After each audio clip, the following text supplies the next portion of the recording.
Shalom Bapak Ibu sekalian. Senang bisa berjumpa kembali dengan saudara. Nama saya Freddy. Saya datang dengan anak saya dan istri saya. Hari ini saya akan bawa satu firman Tuhan yang saya berikan judul Encounter with Jesus. Encounter with Jesus, berjumpa dengan Yesus. Ya, ini adalah serangkaian firman Tuhan yang berkaitan dengan tema bulan ini, yaitu The Revolution. Bapak sekalian, saya sangat suka istilah revolution. Ya, revolution lawannya adalah evolution. Revolusi, evolusi. Seringkali saya kalau konseling sama orang, Bapak sekalian, hampir 99%. 99% kalau disuruh memutuskan, mau nggak kamu taat sama Tuhan? Mau nggak kamu taat sama firman Tuhan? 99% rata-rata jawabannya begini, Bapak sekalian. Ya, saya akan cobalah belajar. Ya, saya coba belajar, taatlah belajar. Nah, dalam hati saya, Bapak sekalian, kalau udah ngomongnya ya-nya panjang loh saudara. Ya, saya akan cobalah belajar. Saudara, itu artinya pelan-pelan atau mau segera, saudara? Pelan-pelan. Mau revolusi atau mau evolusi dulu, saudara? Evolusi, pelan-pelan ya. Namanya juga manusia, masih bisa jatuh. Ya, saya belajarlah. 99% orang yang saya konseling seperti itu. Ketika saya bilang, saudara mau nggak memutuskan mengasihi pasanganmu dengan segenap hatimu? Ya, pelan-pelan lah, saya mau belajar. Saudara, ketika pelan-pelan dan belajar, istilahnya belajar saudara, maka iblis akan masuk saudara, mencuri kesempatan pelan-pelan. Ya, saya seringkali, saya push, saya challenge orang itu saudara. Saya bilang, saudara mau belajar atau mau memutuskan? Mau memutuskan mengasihi pasanganmu, mau memutuskan segera taat, atau mau belajar taat? Mau yang mana saudara? Efeknya beda loh saudara. Ketika kata-kata kita mengatakan belajar, ya saya mau belajar pelan-pelan, akan efeknya beda sekali. Ya, saya mau memutuskan, sekarang juga saya mau taat. Efeknya beda Bapak sekalian. Makanya banyak orang Kristen udah jadi orang Kristen, terima Yesus, mungkin udah dibaptis, udah belasan tahun, bahkan 20 tahun, 30 tahun saudara, tidak mengalami revolusi, tidak mengalami transformasi dalam hidupnya. Ya, karena prinsip yang dipakai adalah man life. Ya, man life. Pelan-pelan, slowly, kalau gua ingat. Ya, pelan-pelan kalau saya sadar. Mau lakukan pelan-pelan kalau ada yang mengingatkan. Makanya nggak mengalami transformasi saudara. Hidupnya nggak mengalami transformasi. Nah, hari ini saya akan sharing kepada saudara. Ketika kita encounter dengan Yesus, Tuhan ingin kita mengalami revolusi, mengalami transformasi, perubahan yang saudara signifikan. Saudara mau nggak saudara hidupnya mengalami transformasi ke arah yang jauh lebih baik dari kondisi yang sebelumnya? Saudara mau nggak saudara? Mau? Kalau mau angkat tangan coba. Ayo kiri kanan. Are you serious? Serius? Ya. Lebih baik transformasi secara revolusi atau evolusi Bapak Ibu sekalian? Revolusi. Ya. Ini kata yang saya sering pakai loh, revolusi. Persis banget saudara. Saya sering push, saya sering challenge. You mau revolusi atau mau evolusi untuk perubahan yang baik? Kalau perubahan yang baik, revolusi dong. Anda mau habit buruknya, habit jeleknya, habit yang limiting kita punya energi, mau pelan-pelan atau mau segera? Banyak orang maunya pelan-pelan. Belajar, saya mau belajar. Nah, saya mau belajar memutuskan untuk menjadi hamba yang taat. Nah, lo belajar memutuskan pelan-pelan jadi hamba yang taat. Makanya nggak nyampe-nyampe, Bapak Ibu sekalian. Nggak encounter. Ya belum tentu saudara datang ke gereja, saudara datang hari Minggu, saudara datang ke komsel, saudara mengalami encounter di dalam hidup saudara. Belum tentu, saya bilang. Bisa ya, bisa tidak. Nah, kalau kita bicara mengenai perjumpaan dengan Yesus, firman Tuhan dari mulai Kejadian sampai Wahyu, itu banyak bicara tentang bagaimana berjumpa dengan Tuhan. Contoh, Musa ketika berjumpa dengan Tuhan, saudara, dia melihat semak yang terbakar, semak belukar yang terbakar. Dia berjumpa dengan Allah, kemudian Tuhan pakai dia dengan dahsyat. Yang tadinya nggak percaya diri, saudara, karena trauma masa lalu si Musa ini, dia menjadi orang pemimpin yang luar biasa. Revolusi, Bapak Ibu sekalian. Yesaya mendapat penglihatan tentang tahta Tuhan. Hidupnya berubah. 120 orang mengalami pencurahan Roh Kudus seperti angin kencang di hari Pentakosta, dan hidup mereka berubah. Dan kemudian banyak sekali saudara contoh-contoh bagaimana orang ketika ketemu Yesus mengalami perubahan. Tetapi encounter with Jesus-nya dengan cara yang benar, Bapak Ibu sekalian. Hari ini saya akan sharing bagaimana kita bisa encounter with Jesus dengan cara yang benar. Ya, sehingga kita mengalami transformasi. Ya, kita mengalami revolusi dalam hidup kita. Nah, saudara, saya kasih saudara contoh beberapa tokoh Alkitab ketika ketemu Yesus, hidupnya berubah. Contohnya adalah perempuan Samaria. Dia ketemu Yesus itu gak berhari-hari, saudara. Very quality time, 1-2 jam. Yesus datang kehausan, betul gak saudara? Dan perempuan Samaria ini adalah perempuan yang latar belakangnya kurang baik. Suaminya lebih dari satu. Ya, dan merasa dirinya ya orang nggak bagus lah, nggak baik lah gitu saudara. Tapi ketika bincang-bincang dengan Tuhan Yesus, hidupnya mengalami perubahan. Dia kembali ke kampungnya, dia sebarkan berita tentang Yesus saudara, dan banyak orang yang percaya. Ini adalah transformasi secara revolusioner saudara. It's not pelan-pelan, bukan belajar, tetapi klik, mengalami transformasi. Nah, lalu yang kedua adalah Sakius. Ya, saya nggak tahu 1 bulan ini ketika bicara revolusi, perjumpaan dengan Yesus ada dibahas nggak tentang contoh Sakius atau Samaria. Ini populer banget, saudara. Tokoh-tokoh ini ya, Sakius, saudara, pengen banget ketemu Yesus. Sampai dia naik ke pohon, betul nggak, saudara? Dan ketika dia ketemu Yesus, Yesus bilang, saya mau datang ke rumah kamu. Dan Sakius bukan orang yang baik. Ya, dia banyak malak orang, saudara, pemungut cukai. Tapi ketika berjumpa dengan Yesus, apa yang terjadi, Bapak Ibu sekalian? Separuh hartanya dia bagikan kepada orang-orang yang pernah dia pungut uang. Berubah, transformasi, Bapak Ibu sekalian. Lalu contoh yang ketiga, nah ini yang paling radikal, saudara, Rasul Paulus. Ya, Rasul Paulus, Bapak Ibu sekalian, ketika dia mengalami transformasi ketemu Yesus, pola pikir Paulus itu berubah total. Dan dia mengatakan ini, segala perkara duniawi itu adalah sampah. Waduh, hidupnya sangat berubah, saudara. Mindsetnya berubah. Ya, setelah dia berjumpa dengan Tuhan, pola pikir Paulus mengatakan bahwa hidup ini sia-sia. Ya, kalau kita tidak mengenal Allah.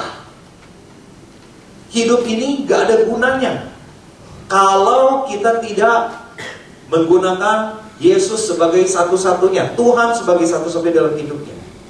Ya, Filipi, saudara, ditulis oleh Paulus, banyak sekali hal-hal yang luar biasa di Filipi, dan salah satunya itu dipakai oleh si Ahok. Oke, saudara, Ahok itu saudara nggak takut mati, ya betul nggak, saudara? Ya, si Ahok itu, Bapak Ibu sekalian, pernah diwawancari di Metro TV di acara Mata Najwa kalau nggak salah. Si Najwa nanya dia, kok kamu berani sih ya? Kamu nggak takut mati ya? Lalu si Ahok bilang begini, hidupku kalau aku masih hidup, hidupku untuk Tuhan. Kalaupun aku mati untuk Tuhan. Dan dia bilang, Bapak Ibu sekalian, aku sudah persiapkan kepada istriku, nanti kalau aku pun mati itu adalah sebuah keberuntungan. Jadi di Nisan pun ditulis, mati itu adalah sebuah keberuntungan. Dan kalaupun aku dikasih kesempatan hidup, hidupku untuk berbuat. Itu si Ahok tuh yang ngomong tuh, saudara, dalam wawancara di Metro TV. Mindsetnya totally different. cara berpikirnya total berubah. Ketika mindsetnya berubah, perilakunya berubah. Nah, Bapak Ibu sekalian, bagaimana caranya kita bisa mengalami encounter yang betul-betul mengubah hidup kita? Ya, saya banyak perhatikan. Saya konseling orang banyak banget, saudara, dengan latar belakang yang beda-beda. Materi khotbah ini, Bapak Ibu sekalian, ini hasil perenungan saya dengan bertanya satu pertanyaan kepada Tuhan. Tuhan, kenapa sih ya, kok saya kenal teman-teman yang kenal Tuhan itu udah lama, melayani Tuhan, bukan orang Kristen baru, bolak-balik ikut SPK, ikut ESC, ikut pria sejati. Ini kalau pria. Pokoknya kalau dia adalah orang abalaf, semua program abalaf dia ikutin. Kalau dia pria, saudara, yang dia belum ikutin cuma satu kalau pria itu, yaitu apa? Wanita bijak. Ya, semua program dia ikutin. Tapi saya lihat, kenapa hidupnya nggak berubah ya? Apa yang salah? Apa yang nggak benar? Saya ada satu orang konseling, saudara, bukan hanya konseling, bahkan saya muridkan. Saya muridkan kira-kira dari 4 tahun yang lalu. Ada perubahan, cukup berubah, saudara, cukup berubah, tetapi belum maksimal. Belum maksimal, Bapak Ibu. Bolak-balik jatuh di dalam problem emosional. Jadi ditoel dikit, disenggol sedikit, ngambeknya luar biasa, pemarah, terutama dengan istri. Jadi ada sedikit gangguan, saudara. Istrinya ngomong sedikit, komentar yang nggak benar, yang nggak sesuai dengan pikirannya, dia ngambeknya luar biasa. Tapi satu hari bisa 2 jam merenungkan firman. Bukan merenungkan firman, saya nggak tahu dia merenungkan apa enggak. Tapi istrinya bilang, sehari bisa 1-2 jam saat teduh, baca Alkitab. Saudara, kalau saya ketemu dia di Komsel, Alkitab, ayat apapun, kurang lebih ya, dia tahu. Saya bertanya sama Tuhan, ini apa yang salah?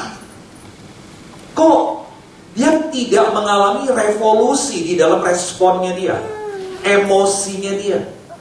Respon positifnya gampang sekali, emosional. Dan kalau dia marah-marah, Bapak Ibu sekalian, perbendaharaan kata-kata dari kebun binatang itu keluar semua. Ini adalah penyakit lamanya dia, problem lamanya dia. Ya, jadi status sudah Kristen, sudah kenal Alkitab, bahkan udah jadi PKS, saat teduh, tapi kenapa respon otomatisnya, attitude-nya belum berubah? Apa yang keliru? Apa yang salah? Nah, ini yang kita akan bahas. Ya, jadi saudara, saya nggak tahu saudara, saya nggak kenal saudara. Kalau saudara mengalami apa yang mirip-mirip yang saya katakan, ya, this is a very good news. Kita akan pelajari. Saya akan ajak saudara baca beberapa ayat untuk mendukung, menjawab pertanyaan bagaimana caranya saya bisa mengalami perjumpaan yang akan membawa perubahan transformational. Bukan cuma baca Alkitab tok. Ya, bukan hanya kenal firman saja, tetapi perilaku saya berubah total seperti Rasul Paulus. Nah, saudara, saya mau ajak saudara lihat sebuah ayat dalam Matius 5 ayat 8. Dikatakan begini, berbahagialah orang yang suci hatinya, karena mereka akan melihat Allah. Saya stressing di sini kata hatinya. Berbahagialah orang yang suci hatinya, karena mereka akan melihat Allah. Yang suci hatinya, ini saya kutip dalam suatu artikel, saudara, dan saya sangat setuju tulisan ini. Dia bunyinya begini katanya. Yang suci hatinya adalah mereka yang telah dibebaskan dari kuasa doa oleh kasih karunia Allah. Dan kini, nah saudara, kini ada kata satu, berusaha tanpa tipu daya untuk menyenangkan hati Allah dan memuliakan Dia dan menjadi sama seperti Dia. Ada kata berusahanya, saudara. Mereka berusaha untuk memiliki sikap hati yang sama seperti Allah, mengasihi kebenaran dan membenci kejahatan. Saudara, saya mau ajak saudara baca kalimat yang di bawah, mulai dari kata mereka. Ya, coba kita baca sama-sama ya saudara ya. 1, 2, 3. mereka berusaha untuk memiliki sikap hati yang sama seperti Allah, mengasihi kebenaran dan membenci kejahatan. Kuncinya, kalimat ini, keywordnya ada di mana? Berusaha. Keywordnya di berusaha. Ya, kita put a high effort. Kita put a high effort untuk punya sikap hati yang sama seperti Allah. Dan ini tidak bisa terjadi otomatis. Ya, saudara, ini baca dulu, nanti saya akan kupas yang lain, saudara, dan kaitan dengan ini. Amsal 4 ayat 23 dikatakan begini, jagalah hatimu dengan segala kewaspadaan, karena dari situlah terpancar kehidupan. Saudara, bahasa Inggrisnya dikatakan begini, above all else, guard your heart, for everything you do flows from it. Jagalah hatimu, karena segala yang kamu lakukan, termasuk respon kita, emosi kita, kelakuan kita, attitude kita, flows from it. It itu apa, saudara? Hati, heart. Alkitab itu, waktu saya pelajari hal ini, bikin bingung, saudara. Bahasa Inggrisnya bikin bingung, bahasa Indonesia bikin bingung. Nah, hari ini saya akan bahas kebingungan saya untuk saudara. Ya, nanti saudara akan dengar istilah-istilah yang kelihatannya kok beda-beda gitu loh. Nah, ada juga Inggris yang lain, saudara, Alkitab terjemahan yang lain disebutnya begini, keep your heart with all diligence, for out of it springs the issue of life. Spring, saudara, keluar, ya, muncul, bersemi segala problem-problem kehidupan, issues of life. Problem kehidupan kita, emosi kita, respon otomatis kita, reaksi kita, attitude kita, behavior kita, perilaku kita, dari mana munculnya? Heart, hati, saudara. Nah, jadi saudara, kalau saudara perhatikan gini, kalau mau transformasi dalam segala aspek kehidupan kita, yang ditransform apa dulu? Hati. Nah, lalu pertanyaannya, hati itu di mana lagi, saudara? Apa itu hati? Bapak Ibu sekalian, kalau ini pendekatan sudut pandang orang Kristen ya, saya cukup research nih, saudara. Hati itu apa? Nah, saya ketemu hati itu terdiri dari 3 unsur: pikiran, perasaan, kehendak. Ini sudut pandang orang Kristen, pikiran, perasaan, dan kehendak. Sudut pandang yang agak sekuler, general, bunyinya begini, saudara. Bahwa perilaku kita ketika kita ketemu satu kejadian, ketika kita ketemu stimulusnya, ketika kita ketemu triggersnya, diri kita itu akan disaring oleh 4 hal. Pikiran kita, perasaan kita, ucapan kita, dan perilaku kita. Jadi di dalam diri kita, bagus sekalian, saudara pernah dengar istilah mind and body? Mind and body. Mind itu, bagus sekalian, nanti saya akan coba share. Coba kita lihat dulu sebentar tentang mind ya. Oke, nah ini tentang mind. Apa itu mind? Ya, ada heart, ada mind.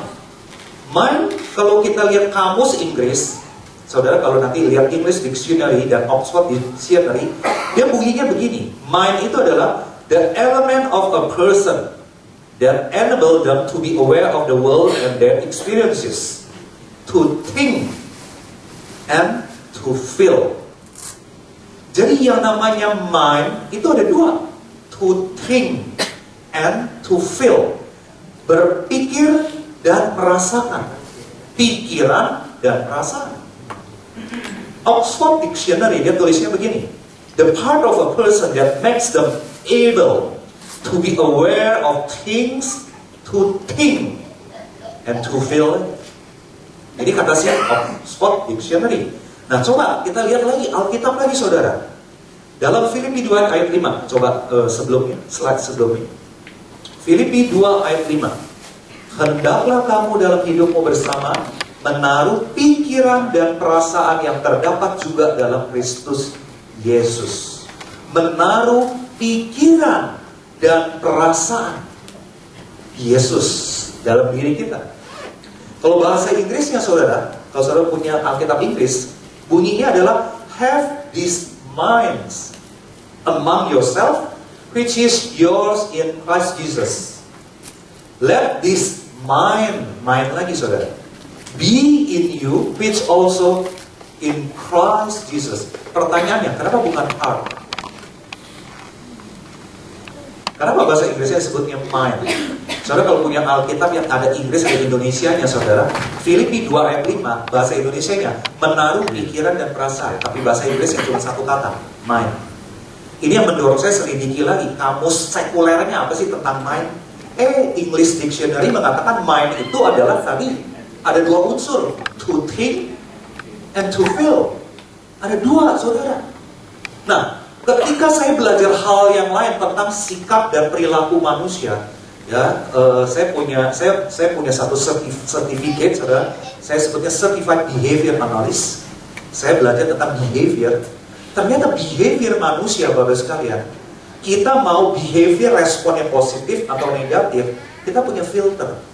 Filter kita bernama pikiran, thinking, feeling, speaking, and behaving. Itu filter kita. Jadi ketika kita ketemu sebuah trigger, ketika kita ketemu sebuah stimulus, ketika kita mengalami sebuah kejadian, kita lewat visual kita, auditory kita, kinestetik kita, ini agak menuju ke psikologi ya saudara. Lalu disaring saudara, masuk ke dalam pikiran kita, perasaan kita, ucapan kita, sikap kita, maka muncullah respon kita. Muncul respon kita Bapak Ibu. Respon kita mau positif atau negatif sangat tergantung pikiran apa yang kita pakai, perasaan apa yang kita pakai, ucapan apa yang kita ucapkan tiap hari, tiap menit, tiap saat, dan sikap bahasa tubuh apa yang kita praktekin. Saya mau tanya saudara, ketika kita lagi joyful, kita lagi sukacita, kita lagi senang, bahasa tubuh kita gimana saudara kira-kira? Tegap no saudara? Tegap, ya. Bahasa tubuhnya pokoknya enak banget. Tapi ketika lagi kesel, jengkel, bahasa tubuhnya gimana? Lesu. Mukanya gimana saudara? Sengap, betul ya?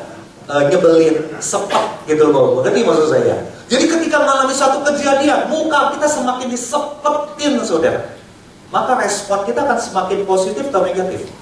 Sangat negatif. Nah saudara, kita coba lihat lagi di firman ayat yang selanjutnya. Ya, nah ini dia, discovery God atau encounter with God. Berjumpa dengan Tuhan, itu artinya apa sih? Berjumpa dengan Tuhan itu bicara tentang renewing mind, memperbaharui mindnya kita. Maka di dalam Roma 12 ayat 1 sampai 2 dikatakan gini, ayat 2 yang terutama saudara, janganlah kamu menjadi serupa dengan dunia ini, tetapi berubahlah oleh pembaharuan budimu, sehingga kamu dapat membedakan mana kehendak Allah, apa yang baik, yang berkenan kepada Allah dan yang sempurna. Saudara, bertahun-tahun saya baca buku Alkitab, yaitu pembaharuan budimu. Saya nggak pernah selidiki, saudara. Pembaharuan budi itu apa? Ternyata bahasa Inggrisnya jauh lebih tegas. Do not be conformed to this world, but be transformed by the renewal of your mind. Sekali lagi mind. Jadi yang perlu di-renew apa saudara? Untuk mengalami encounter with Jesus. Thinking and feeling. Thinking and feeling. Nah, Bapak Ibu sekalian, saya coba ajak saudara lihat ayat yang lain lagi ya. Ini cepat aja, nanti kita akan bahas how to-nya in practical ways. Di Roma 7 ayat 25 dikatakan, thanks be to God through Jesus Christ our Lord. So then I myself serve the law of God with my mind. But with my flesh, I serve the law of sin. Syukur kepada Allah oleh Yesus Kristus Tuhan, Jadi dengan akal budiku. Nah, akal budiku dalam bahasa Inggris adalah mind. Mind itu terdiri dari apa, saudara? Thinking and feeling. Dengan akal budiku, dengan pikiranku, dengan perasaanku, aku melayani hukum Allah. Kolose 3 ayat 2. Set your mind. Ya, pikirkanlah perkara yang di atas, bukan yang di bumi. Nah, pikiran ini adalah mind, saudara. Setnya adalah apa? Settingnya thinking and feeling. Nah, saudara dari sini, saudara semakin terang gak? Kenapa ada orang yang jago ayat firman, disuruh hafal, ingat banget, tetapi hidupnya gak berubah? Saudara lihat apa yang kurang, Bapak Ibu sekalian? Firmannya gak masuk ke feeling. Firmannya belum menyatu dengan feeling. Saudara, kalau kita bicara behavioral science, science of behavioral, itu ada satu istilah yang namanya embodied. Embodied itu EM, body itu dari body tubuh, BODIED, embodied. Apakah, jadi kalimatnya gini, kira-kira gini, apakah konsep itu telah embodied di dalam diri? Kalau pakai bahasa sehari-hari artinya gini, apakah firman ini sudah embodied di dalam tubuh? Ya, apakah firman ini sudah menyerap di dalam pikiranmu, di dalam perasaanmu, di dalam ucapanmu, dan di dalam tindakan? Jadi Bapak Ibu, untuk mengalami encounter 4 filter ini betul-betul harus dirasuki oleh firman. Saya sebut dirasuki loh. Bukan hanya tahu, bukan hanya understand, but embodied. Sampai seluruh tubuh kita bisa get the feeling tentang firman itu. Dan ini saya buktikan, dan saya dapat jawabannya setelah saya konseling ratusan orang. Dan saya ketemu jawabannya. Kenapa orang yang hafal ayat ternyata respon emosinya nggak berubah-ubah? Problemnya belum masuk ke dalam feeling dia, belum masuk ke dalam speakingnya dia. Makanya firman Tuhan adalah word of God, itu perlu diucapkan, perlu diconfess. Makanya kita berulang-ulang mendengar firman itu tidak hanya dibaca aja, tetapi harus apa, saudara? Direnungkan. Direnungkan itu sampai masuk ke perasaan. Sampai ke perasaan loh, saudara. Jadi Bapak Ibu sekalian, saya 2 minggu ini kemarin konseling ada 3 orang. Case-nya beda-beda. Ini 3-3 bukan Kristen baru. Kristen yang udah 15 tahun ke atas, tapi punya problem emosi. Pemarah, sakit hati, kepahitan, udah ikut ESC, udah ikutan SPK, ikutan CG, udah pelepasan, segala macam, tapi kumat lagi. Nah saudara, salah satu case-nya adalah suaminya, saudara. Suaminya benci banget sama dia. Dia udah nikah hampir, saya nggak tahu dia udah nikah berapa tahun, pokoknya ini couple sudah 43 tahun lah, saudara. Dia mungkin saya assume udah 20, hampir 15 sampai 20 tahun dia udah menikah. Istrinya 14 tahun, ini anak manja, anak orang kaya, menikah nggak pernah layani suami. Serve breakfast, serve dinner, segala macam. Bangun siang, suami mau pergi ke kantor, istri belum bangun dan sebagainya. 14 tahun. Tahun ke-15 suami bilang, gue udah benci sama kamu, saya nggak suka, saya pahit sama kamu tidak melayani saya dengan baik, dan saya mau bercerai sama kamu. Tapi karena pendeta bilang nggak boleh bercerai, orang tua bilang nggak boleh bercerai, ya udah, kita nggak boleh bercerai, kita pisah ranjang aja. Lulu, gue, saya tiap bulan kasih kamu uang, tapi kita nggak usah ada communication. Jadi suami udah sangat sakit hati. Nah, istri kaget. Wah, suami kayak begitu ya. Nah, kemudian Bapak sekalian, akhirnya dia sadar bahwa itu salah dia. Ikut CG, ikut SPK, ikut retret, dan segala macam tahun lalu, saudara. Dan akhirnya dia bilang, Tuhan saya mau berubah. Tapi saudara, ketika dia bilang, Tuhan saya mau berubah, saya terima firman-Mu, saya setelah pelepasan, hidupnya penuh dengan stres. Kalau lihat mukanya, lesu, loyo, nggak ada gairah. Tiap hari saudara merasa dirinya jadi korban. Ya, ketika dengan suaminya datang, ada masalah dikit, ribut, berantem. Tapi tiap hari saat teduh loh, saudara. Saya pakai Bapak sekali. Dia lewat saat teduh, dia ketemu Yesus. Dia tahu Yesus nggak, saudara? Dia tahu. Tapi dia ketemu Yesus. Nah, Bapak sekalian, jadi kira-kira minggu yang lalu saya menggunakan ayat sakti, saudara. Kalau saudara mau mengalami transformasi, pakai ayat sakti satu ini, saudara. Filipi 2 ayat 5. Pakailah pikiran dan perasaan Yesus di dalam hidup. Tentang firman, saudara, kalau saya ngomong firman, udah tahu. Firman ini udah tahu. Pikirannya udah tahu. Tapi perasaannya gimana? Perasaannya udah ada perasaan firman itu nggak? Saya ajak dia ngomong, cuma 1,5 jam konseling, saudara. Konselingnya ini adalah saya pakai teknik konseling transformational, feeling and thinking, saudara. Lalu saya tanya dia begini, how do you see yourself? How do you feel about yourself? Apa yang kamu pikirkan tentang diri kamu? Apa yang kamu rasakan tentang diri kamu? Ngomong-ngomong, jawabannya adalah, I feel so bad. Saya tidak berharga. Saya tidak bernilai. Saya salah. Saya bikin kesalahan yang fatal selama 14 tahun. Dan saya mengecewakan suami saya. Dan saya kecewa dengan suami saya. Saya sering dikatakan goblok oleh suami saya. Dan saya menilai diri saya. Dan saya berpikir tentang diri saya. Dan saya merasakan tentang diri saya. Saya tidak bernilai. Thinking and feeling about myself. Saya bertanya Bapak sekalian, ketika kita thinking and feeling about ourselves dengan low value, kira-kira kita bisa appreciate diri kita? Dan ketika kita tidak bisa appreciate diri kita bisa appreciate orang lain. Ini penyakit banyak orang, saudara. Makanya EST itu ada salah satu sesi tentang gambar diri, itu dahsyat. Saya breakthrough justru udah lewat gambar diri. Kenal Yesus bertahun-tahun, saya mengalami terobosan dalam hidup saya ketika saya kena sesi di gambar diri. Banyak orang Kristen, saudara, undervalue diri dia, to think and to feel about myself with a very very low value. Ketika saya undervalue diri saya pasti undervalue orang lain. Saudara setuju? Saya tidak bisa put a high value kepada suami saya, ini orang, saudara.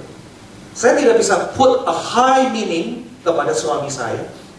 Dan saya tidak bisa put a high value terhadap orang-orang sekeliling saya. Karena saya undervalue myself.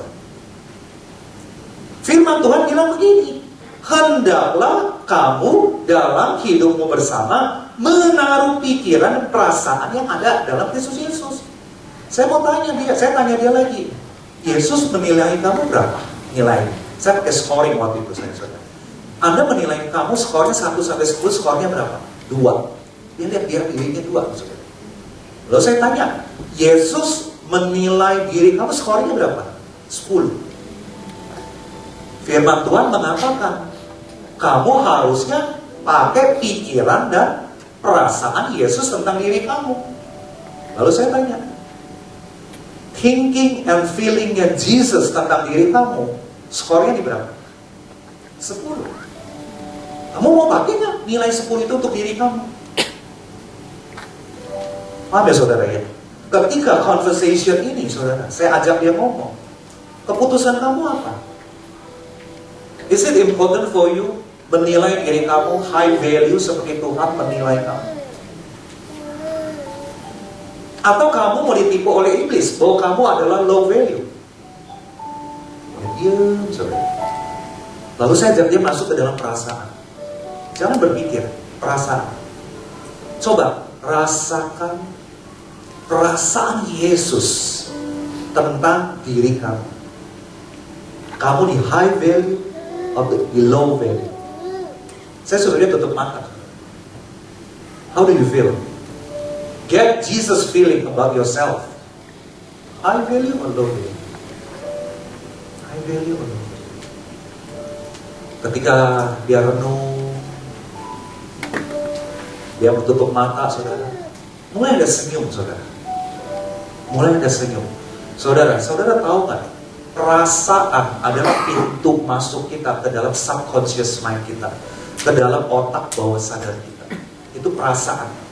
Makanya saudara kalau mau penasaran, saudara selidiki Alkitab. Begitu banyak Alkitab itu bicara tentang perasaan. Lewat perasaan saudara, kita masuk ke dalam subconscious kita. Pikiran bawah sadar kita. 88% otak kita dikendalikan oleh pikiran bawah sadar. Dan ketika saudara, saya masuk ke dalam value tentang diri dia, perasaan Yesus tentang diri dia, saya tanya dia, can you accept yourself as Jesus accept yourself? Kamu bisa nggak terima diri kamu sebagaimana Yesus terima diri kamu? Kamu bisa nggak? Kamu bisa nggak appreciate, hargai diri kamu seperti Yesus menghargai diri kamu? Dan dia jawab, bisa. Oke. Sekarang kamu yakin value kamu di level 10? Ya. Penting nggak kamu merasa value kamu di level 10? Saya coba suruh dia renungin lagi. Coba rasain. Kamu penting nggak di mana Tuhan? Jangan pakai pikiran, perasaan. Karena kita udah terlalu banyak mikir. Rasakan. How do you feel about yourself? Is it importance? Is it high value? Is it valuable? Padahal Yesus bilang, kita adalah biji mata Allah. Betul nggak saudara? Kita adalah biji mata Allah loh saudara.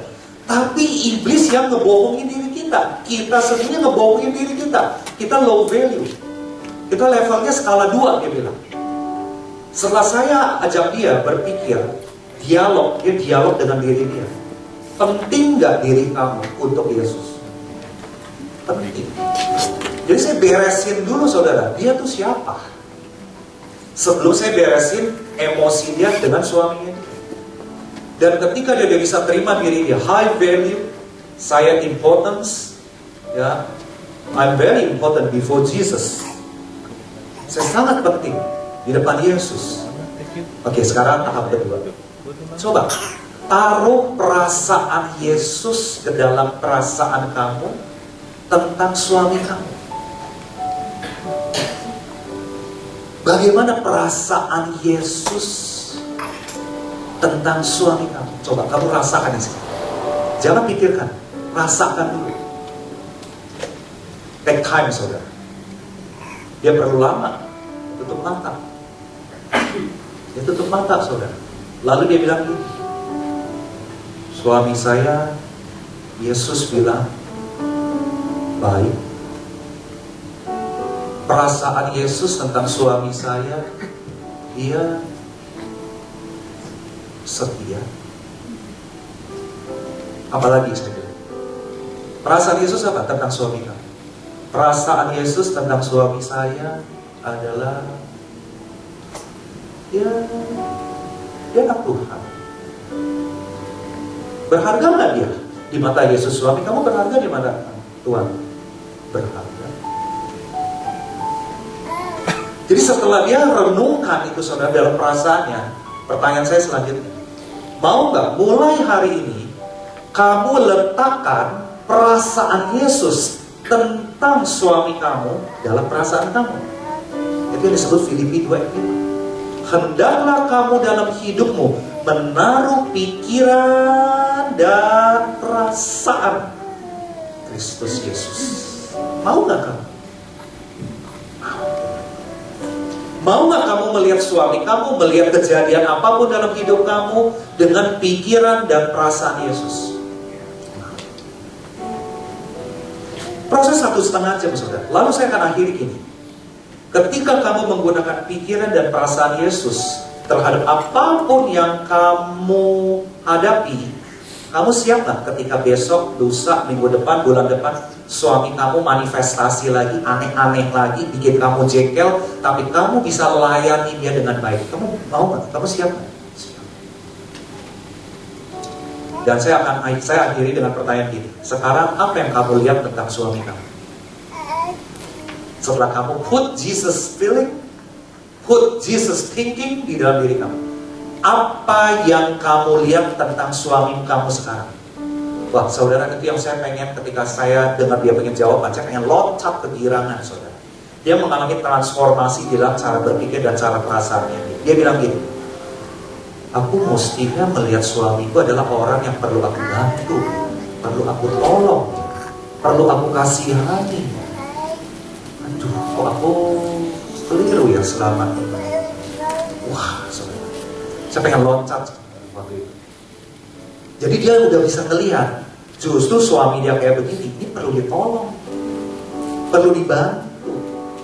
Dia lagi kepahitan. Saya mau tanya saudara, di momen itu dia mengalami transformasi pikiran dan perasaan. Nah, besok saya ketemu dia lagi di komsel, saudara. Jadi konselingnya itu hari Selasa, kami Rabu komsel. Dia kesaksian. Saya pikir dia lagi mau bersaksi, haleluya, aku hari ini begini-begini, positif gitu ya, kesaksian. Kesaksiannya saudara separuh positif, separuh negatif. Dan dia bilang gini, Ko Freddy, aku kemarin baru di konseling, hari ini aku dapat PR. Suamiku pulang sore ini, tuh Rabu sore, pulang ngomel-ngomel, marah-marah, nuding-nuding orang tua saya segala macam dan sebagainya. Suami saya sangat kasar ngomongnya, sangat menyakitkan. Lalu saya tanya dia, apa respon kamu? Apa yang kamu rasakan? Waduh, untung Ko Freddy, semalam aku udah mengalami transformasi. Dan aku bisa layani dia, aku tidak sautin dia, aku tidak ngomel-ngomel, aku cuma bisa bilang iya, iya, iya. Itu yang disebut dengan perjumpaan dengan Yesus. Respon kita berubah ketika menghadapi segala tantangan dan problem. Nah, jadi Bapak Ibu sekalian, apa sih yang disebut dengan apa yang terjadi ketika kita encounter Jesus? Apa yang terjadi ketika kita berjumpa dengan Yesus? Apa yang berubah dalam hidup kita? Cara berpikir kita berubah, cara kita feeling kita berubah, cara kita berucap berubah, cara perilaku kita berubah, cara respon dan emosi kita mestinya berubah. Itu adalah syarat, indikator, ya, tanda-tanda bahwa kita sudah mengalami transformasi. Tetapi sekali lagi saudara, syarat utama untuk bisa transformasi adalah lewat apa Bapak Ibu sekalian? Feeling. Not only thinking. Thinking mempengaruhi feeling nggak Bapak Ibu sekalian? Pengaruh. Feeling juga mempengaruhi thinking. Speaking kita mempengaruhi feeling kita. Speaking kita mempengaruhi thinking kita. Ini semua paralel. Jadi firman Tuhan banyak bicara mind, bicara heart. Heart itu 3 komponen. Pikiran, perasaan, kehendak. Kehendak itu kemauan kita. Perasaan itu emosi kita. Mind bicara thinking and feeling. Nah, saudara mau mengalami transformasi dalam hidup saudara. Saudara mau mengalami semakin memiliki karakter Kristus dalam hidup saudara. Rubahlah dalam pikiran dan perasaan. Kenakanlah pikiran dan perasaan Yesus. Nah, Bapak Ibu sekalian, saya ajak saudara coba kita sedikit praktek dikit ya. Saya akan ajak saudara lihat contoh satu firman ini saudara. Mazmur 118 ayat 6 dan 7, slide yang akan terakhir. Saudara baca dalam hati dulu saudara. Tuhan di pihakku, aku tidak akan takut. Apakah yang dapat dilakukan manusia terhadap aku? Tuhan di pihakku, Dia menolong aku. Saudara secara pikiran setuju nggak firman ini? Setuju. Menurut saudara firman ini bisa memberikan kekuatan? Bisa. Tapi ini baru sampai thinking. Yuk kita masukin ke feeling sekarang. Oke? Saya akan guide saudara bagaimana merenungkan firman Tuhan sampai masuk ke feeling. It's very simple. Saudara siap saudara? Kita masukkan firman ini supaya get the feeling. Pikiran Tuhan masuk ke dalam perasaan kita. Oke? Saya minta saudara coba tarik nafas, buang nafas, relax dulu ya saudara. Firman Tuhan mengatakan, Tuhan di pihakku. Saya ingin saudara coba tutup mata, saudara rasakan Tuhan ada di pihakku. Rasakan saudara, jangan pakai pikiran, dengan perasaan. Tuhan ada di samping saya. Rasakan itu. Tuhan membela saya. Rasakan itu saudara. Tuhan di pihakku. Aku tidak akan takut. Rasakan itu saudara. Saudara punya keberanian yang muncul. Saudara punya keyakinan yang kuat, bisa selesaikan problem apapun. Karena Tuhan di pihakku. Coba dirasakan saudara. Jangan pakai pikiran saudara, perasaan saudara. Pakai perasaan saudara. Rasakan kekuatan karena Tuhan ada di pihak kita. Rasakan pembelaan dari Yesus karena Yesus ada di pihak kita. Saudara, setting perasaan saudara. Ada keberanian, ada kekuatan saudara. Ada kekuatan karena ada satu alasan yang kuat. Tuhan ada di pihak saya. Munculkan saudara, perasaan saudara yang berani, mantap, yakin diri, percaya diri. Dapatkan emosi itu di dalam perasaan saudara. Perkuat lagi saudara, perkuat lagi emosi tersebut dalam diri saudara, perasaan saudara. Karena Tuhan ada di pihak. Make it stronger. The feeling you get, make it stronger. Tuhan di pihakku. Sukacita itu dimunculkan saudara dalam perasaan saudara. Aku tidak akan takut. Apapun problem yang akan aku hadapi, aku tidak akan takut. Ya, feelingnya saudara diperkuat lagi saudara. Tuhan ada di pihakku. Dia ada di sampingku. Dia ada di samping.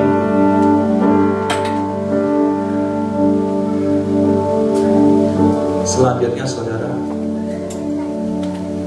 saya ingin menggunakan perasaan Yesus dalam melihat diri saudara. Saudara saat ini menilai diri saudara tinggi atau rendah. Gak ada gunanya. Saya sering salah, saya sering gagal, payah saya payah. I'm useless, I'm helpless. Apakah itu perasaan Anda selama ini? Apakah itu pikiran Anda selama ini? Dan maukah sekarang kita ganti dengan Filipi 2 ayat 5? Kita menaruh pikiran dan perasaan Yesus tentang diri kita itu siapa. Dan saudara, katakan kepada diri saudara, apapun kesalahan saya, apapun kebodohan saya, kalaupun saya gagal berulang-ulang, kalau saya bersalah berulang-ulang, itu tidak ada kaitannya dengan harga diri saya. Karena harga diri saya adalah high value di mata Yesus, di pikiran Yesus, di perasaan Yesus. Saya minta sekarang saudara install pikiran dan perasaan Yesus, high value tentang diri saudara. Masukkan ke dalam perasaan saudara. Aku bernilai tinggi. Aku layak di mata Allah. Aku adalah biji mata Tuhan.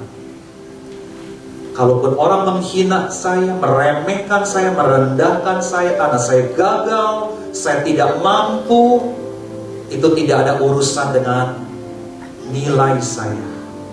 Karena nilai saya tetap berharga di mata Tuhan. Saya minta saudara letakkan tangan saudara di dada saudara. Yuk hargai diri saudara. Accept, terima diri saudara apa adanya. Sebagaimana Yesus menerima diri kita. Terima diri kita. Dan saudara bisa katakan dengan lembut, sambil sebutkan nama saudara. Freddy, kamu adalah ciptaan Tuhan yang termulia dari segala makhluk. Freddy, kamu tuh high value loh. Freddy, kamu adalah biji mata Allah. Rasakan itu saudara. Call your names. Sebut nama saudara. Put high meanings, put high value tentang diri saudara. Kalaupun engkau gagal, engkau mengecewakan orang lain, saya tetap high value di depan Tuhan. Itu adalah pikiran Tuhan, perasaan Yesus. Rasakan itu saudara. Appreciate, hargai diri saudara. Accept and appreciate. Terima diri saudara sebagaimana Yesus menerima saudara.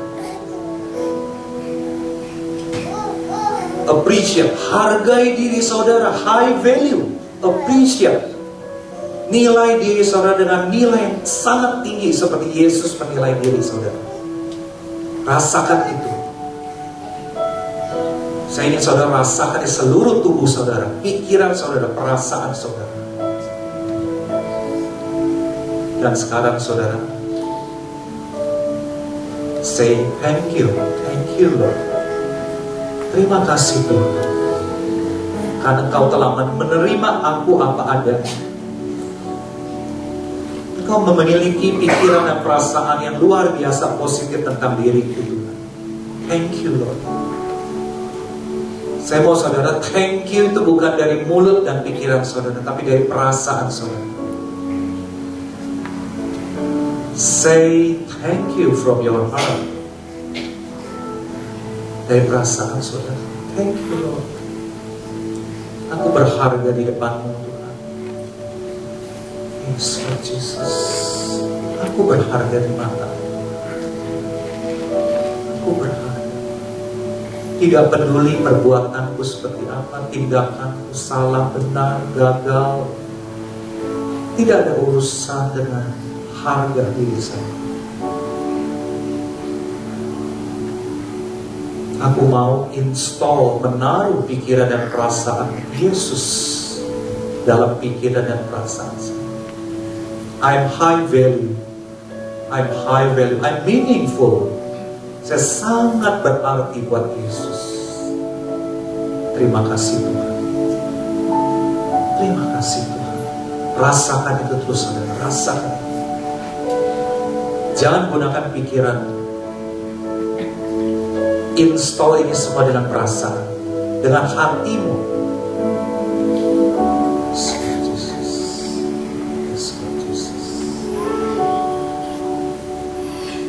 Terimalah sukacita dari Tuhan, damai sejahtera dari Tuhan. Rasakan damai sejahtera dari Tuhan. Rasakan kekuatan yang baru dari Tuhan. Rasakan itu saudara. Dan kita akhiri dengan kata, I appreciate myself. Saya hargai diri saya sebagaimana Yesus menghargai diri saya. Saya ingin saudara berulang-ulang katakan, Freddy, saya hargai diri Freddy sebagaimana Yesus menghargai Freddy.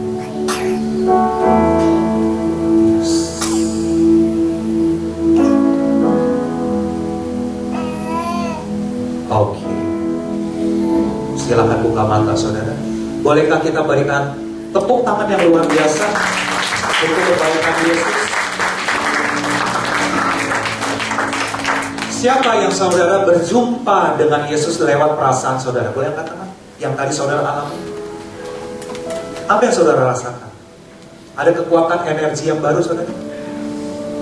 Kuncinya adalah install thinking, feeling Jesus di dalam thinking dan feeling kita. Termasuk saudara, speaking. Jaga ucapan kita. Hati-hati dengan ucapan kita. Ucapan kita bisa menghancurkan perasaan kita, bisa menghancurkan pikiran. Dan jaga sikap tubuh kita. Ya, pakai sikap tubuh yang joyful walaupun saudara lagi dapat masalah. Itu yang bikin kita menjadi kuat, saudara. Ya, nah saudara, di Filipi 4 ayat 8 dan 9, saudara nanti kalau pulang saudara baca. Apa yang baik, apa yang manis, apa yang sedang didengar, apa yang suci, pikirkanlah semuanya itu. Ayat 9, ketika kita lakukan itu, maka dia bilang gini, Allah sumber damai sejahtera akan menyertai kamu. Saudara mau dapat masalah apapun tetap damai sejahtera dan kuat di sini, saudara mau? Kuncinya mind, thinking and feeling dan speaking kita jaga. Saudara akan encounter with Jesus every minute, every hour, every day. Saudara akan ketemu Yesus setiap saat, saudara. Saudara akan mengalami seperti perempuan Samaria. Saudara akan mengalami seperti Zakaria, saudara. Dan Bapak Ibu sekalian, ini yang disebut revolution. Dan saya mau saudara juga katakan sebelum saya akhiri firman ini, it's finished. It's completed. Masa lalu saya sudah selesai. Bukan pelan-pelan selesainya, saudara. Sudah selesai sekarang juga. Karena saya udah put thinking and feelingnya Jesus. Kelemahan pikiran saya, ya, perasaan saya yang tidak baik sudah selesai. Sudah saya salibkan di kayu salib. Ya, beberapa saat yang lalu kita merayakan Paskah, saudara, kematian Yesus. Ketika Yesus mati, saudara, hanya ada dua kata, it's finished. Saudara mau katakan itu tiap hari, Bapak Ibu sekalian? Keputusan atau mau belajar, saudara? Mau pelan-pelan belajar atau mau keputusan? Keputusan. Saudara, saya sangat berharap firman hari ini betul-betul menjadi sebuah revolusi di dalam hidup saudara. Ya, sebuah transformasi. Dan saudara, thinking and feeling ini yang saudara install setiap hari. Saya mau ajak saudara kita nyanyikan kembali hati seorang hamba tadi. Ya, kita nyanyikan kembali sama-sama ya, refnya. Shalom jemaat Tuhan, berjumpa lagi di Abalon Barat News Update. Bagi Anda yang baru pertama kali hadir, kami mengucapkan selamat datang, selamat bergabung di Abalon Ministry. Berikut ini adalah beberapa pengumuman yang perlu diperhatikan dalam minggu ini. Sekarang Anda dapat mengakses weekly news update melalui channel YouTube Abalon Barat. Don't forget to share and subscribe.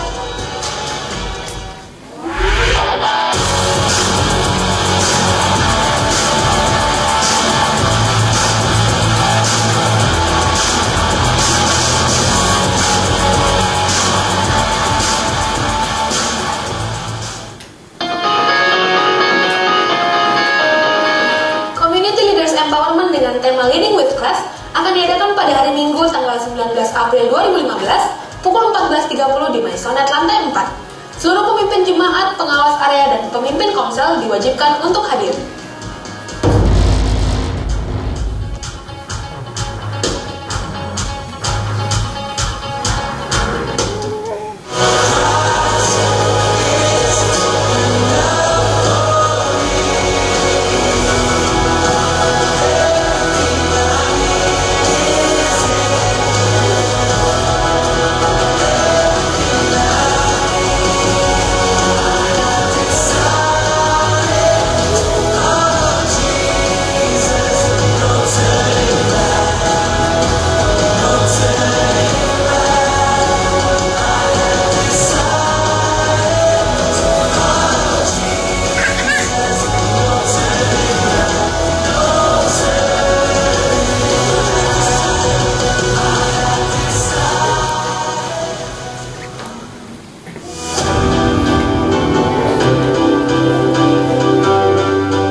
Pembicara Empowerment Camp 2015. Seno Wijaya adalah penatua jemaat dan tim apostolik Abalon Ministries sejak tahun 1997 hingga sekarang dan menjabat sebagai Ketua Yayasan Media Buana yang membawahi Metanoia Christian Publishing and Bookstore. Julius Ahyong merupakan pendiri dari Pelita Community yang bergerak di dalam bidang sosial dan kemasyarakatan. Visinya adalah membangun tubuh Kristus. Beliau juga menulis buku 10 Principles of Discipleship. Stefanus Cakra Sastra Chandra merupakan seorang yang melayani dalam bidang pelayanan SOS atau Sahabat Orang Sakit di Singapura, yaitu sebuah pelayanan yang menolong pasien dari Indonesia yang dirawat di Singapura. Visi dan misi pelayanan ini adalah selalu siap melayani dan membantu orang sakit serta mengunjungi dan mendoakan dengan kasih Kristus.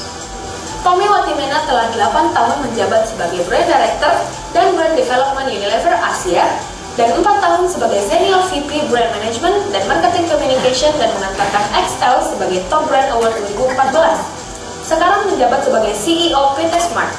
Iwan Wahyudi adalah Master Trainer EQ Indonesia sebagai Coach Indonesian Idol 2012 dan 2014 dan EQ Trainer di Rising Star pada tahun 2014. Hingga saat ini, beliau telah menerbitkan 29 buku. Empowerment Camp 2015 akan diadakan pada hari Jumat sampai Minggu, tanggal 1 sampai 3 Mei di Hotel Grand Serpong, Tangerang.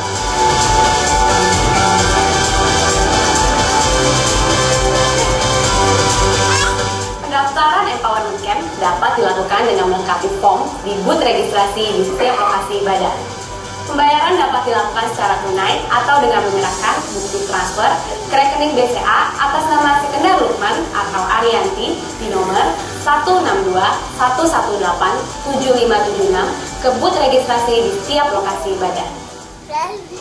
Pesan Tuhan telah begitu jelas kepada kami. Empowerment Camp akan menjadi sejarah baru bagi kita semua. Bahkan momentum seperti ini belum tentu akan terulang kembali. Jadi, jika Anda berpikir bahwa ini sama seperti acara sebelumnya, Anda akan sangat terkejut. Karena Empowerment Camp kali ini Pasti berbeda, Bersejarah menakjubkan, dan sangat menginspirasi. pastikan saudara tidak tertinggal dalam kegerakan yang besar ini.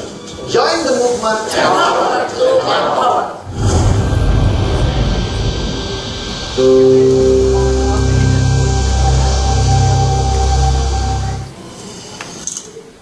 Baik, Bapak Ibu Saudara, tim kita dari Eric dan tim akan melakukan perjalanan misi ke Tikalong. Bagi Bapak Ibu Saudara yang rindu terbeban untuk memberkati buat perjalanan misi yang akan jadi berkat buat Tikalong, Saudara dapat memberi.